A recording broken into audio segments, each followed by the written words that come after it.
ఎవరైతే తన డ్యూటీస్ లో అధికంగా ప్రవర్తిస్తారో బియాండ్ ది డ్యూటీస్ పోలీస్ వ్యవస్థలో వారు అరెస్ట్ చేయవచ్చు, లేదా విచారణకు పిలవచ్చు, లేదా నోటీస్ ఇవ్వచ్చు తప్ప లాఠీ పెట్టి కొట్టడం కానీ, చిత్రహింసలు గురి చేయటం కానీ భారత రాజ్యాంగంలో సిఆర్పిసిలో తప్పిది.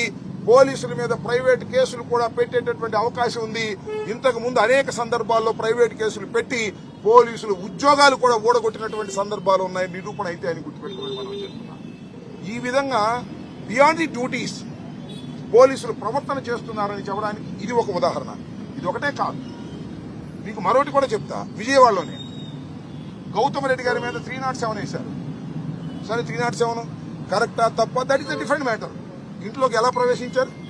రాత్రిపూట కిచెన్ డోర్లు తీసి పోలీసులు ప్రవేశించారు. సీసీ కెమెరాల్లో ఫుటేజ్ మీరు చూసి ఉంటారు అందరూ కూడా. అంతేకాదు, ఆమె పేరేంటి, మన ఎక్యూజ్డ్ మనకు అప్రెడ్ గారు సుధారాణి పట్టుకొచ్చి కొట్టి 5 రోజులు పెట్టుకుని తర్వాత కోర్టులో ప్రొడ్యూస్ చేస్తే before magistrate she has given a complaint ఇచ్చింది. అలాగే కడపలో రవీంద్ర, ఆయన కూడా బిఫోర్ ది మేజిస్ట్రేట్ నన్ను కొట్టారని ఇచ్చారు. అంటే పెద్ద ఎత్తున ఈ రాష్ట్రంలో వైఎస్ఆర్సీపీకి సంబంధించినటువంటి నాయకుల్ని, సోషల్ మీడియా యాక్టివిస్టుల్ని